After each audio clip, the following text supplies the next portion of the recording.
बिस्मिल्लाहिर्रहमानिर्रहीम अस्सलाम वालेकुम जी। उम्मीद है वीवर्स आप बिल्कुल ठीक ठाक होंगे, खैर खैरियत से होंगे। आज एक नाश्ते की बहुत ज़बरदस्त रेसिपी आपके लिए लेकर आए हैं। ये बनाना बहुत ज़्यादा आसान है, मिनटों में बन जाता है और गर्मियों में ख़ुसूसन ये आप सभी छोटे बड़ों को पसंद आने वाला है इंशाल्लाह। बिना टाइम वेस्ट किए चलते हैं वीडियो की तरफ और सीखते हैं आज का ये ज़बरदस्त नाश्ता बनाना। इसके लिए सबसे पहले हमने एक आलू लिया और इसको आपने कद्दूकश कर लेना है ग्रेटर की मदद से। उसके बाद ये गंदम का आटा है देसी जो हम घर में इस्तेमाल करते हैं, इसकी एक कटोरी ले लेनी है। अगर आपके पास कप है तो कप की मदद से आप इसको ले सकते हैं, और अगर आपने ज़्यादा क्वांटिटी में बनाना है तो आप इसी को डबल कर लीजिएगा। हम यहाँ पे 3 पराठों के लिए आटा ले रहे हैं। इसी के साथ ही 3 अदद हरी मिर्चें हैं, ये हमने इस तरह बारीक कटिंग कर ली हैं। ये ज़्यादा कड़वी वाली नहीं है, अगर ज़्यादा कड़वी है तो आप इनकी क्वांटिटी कम भी कर सकते हैं। तो यहाँ पे आपने इनको इस तरह इसके साथ साथ फैला देना है। अगर आपके घर में बच्चे हैं तो आप इनको अपने टेस्ट के अकॉर्डिंग भी ले सकते हैं। एक अदद अंडा हम इसमें शामिल करेंगे। जो बच्चे वैसे अंडा नहीं खाते उनको इस तरह करके अगर आप नाश्ता बना कर देंगे तो इंशाल्लाह वो बहुत मज़े ले लेकर खाएंगे इस नाश्ते को, और ये गर्मियों में बहुत आसान होता है बनाना। इसी के साथ ही हमारे पास गरम मसाला जी, इसको हमने मोटा मोटा दरदरा सा कूट लिया। ये हमने 1 टीस्पून इसके अंदर शामिल कर लिया है जी। इसी के साथ हाफ टी स्पून नमक हम इसमें शामिल कर रहे हैं। नमक आप अपने टेस्ट के हिसाब से कम ज़्यादा भी ले सकते हैं, और इसको चेक भी कर सकते हैं बाद में कि नमक कम है तो आप इसमें मज़ीद भी शामिल कर सकते हैं। यहाँ पे एक दफ़ा आपने अच्छी तरह इन सारी चीज़ों को मिक्स कर लेना है, ताकि नमक जो है वो सारे खुश्क आटे के साथ जब मिक्स होता है तो वो अच्छी तरह मिक्स हो जाता है। अगर आप इसमें फ़ौरन पानी शामिल करेंगे तो वो किसी जगह पे ज़्यादा हो जाएगा और किसी जगह पे कम हो जाएगा।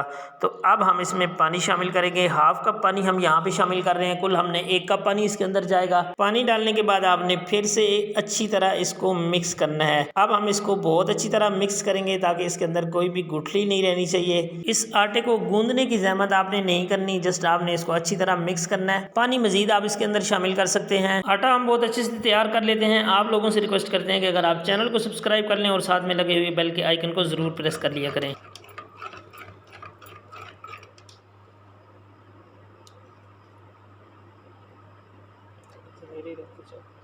आटा हमारा बहुत अच्छे से रेडी हो चुका है। यहाँ पे आप देख सकते हैं कि इसकी कंसिस्टेंसी इस तरह से होनी चाहिए।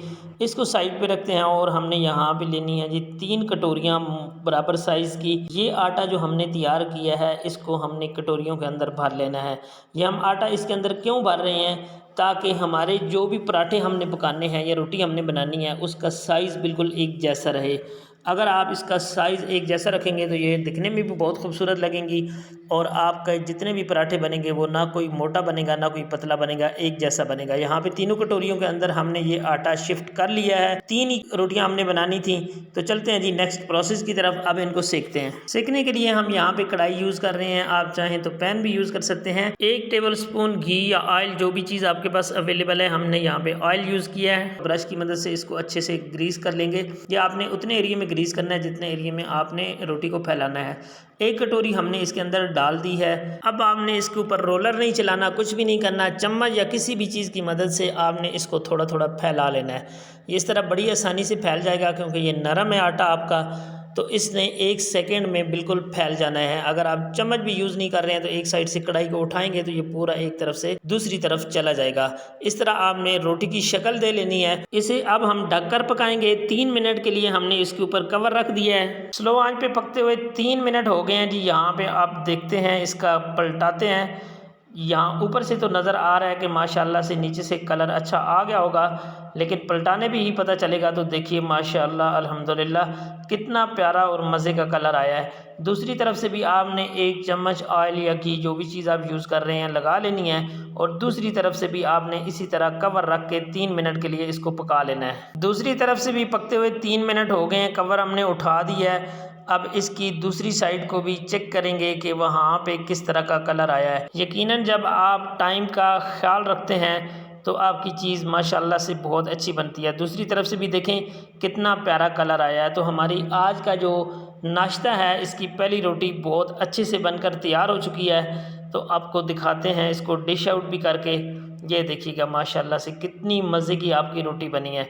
अल्हम्दुलिल्लाह माशाल्लाह। जो बाकी की रोटियों को भी हम इसी तरह पका लेते हैं। दूसरी रोटी के लिए आपने देखा हमने ऑयल शामिल नहीं किया, जो उसके अंदर पहले से ही ऑयल है कढ़ाई के अंदर, उसी के अंदर हमने आटा डाल दिया है। अगर आप लोगों को घी ज़्यादा पसंद है तो आप इसके ऊपर 1 चम्मच ऑयल या घी शामिल कर सकते हैं। इसे भी हम कवर करके पकाएंगे। तो यहाँ पे देखिए जी, माशाअल्लाह अल्हम्दुलिल्लाह हमारा आज का ये ज़बरदस्त नाश्ता बनकर रेडी हो चुका है। गर्मियों में इस तरह का नाश्ता आपको बहुत मज़े का लगेगा। आप बनाइए, ट्राई कीजिए और हमें बताइए कमेंट्स की सूरत में कि आपकी ये रेसिपी कैसी बनी है। हमें तो ये बनाने में बहुत ज़्यादा आसान लगा है, हमने बनाया और ये बहुत ही मज़े का बना है। आज के लिए इतना ही, मिलते हैं किसी नेक्स्ट अच्छी सी रेसिपी के साथ न्यू वीडियो में। मुझे दीजिए इजाज़त, अपना ढेरों ढेर ख्याल रखिएगा। अल्लाह नेगेबान।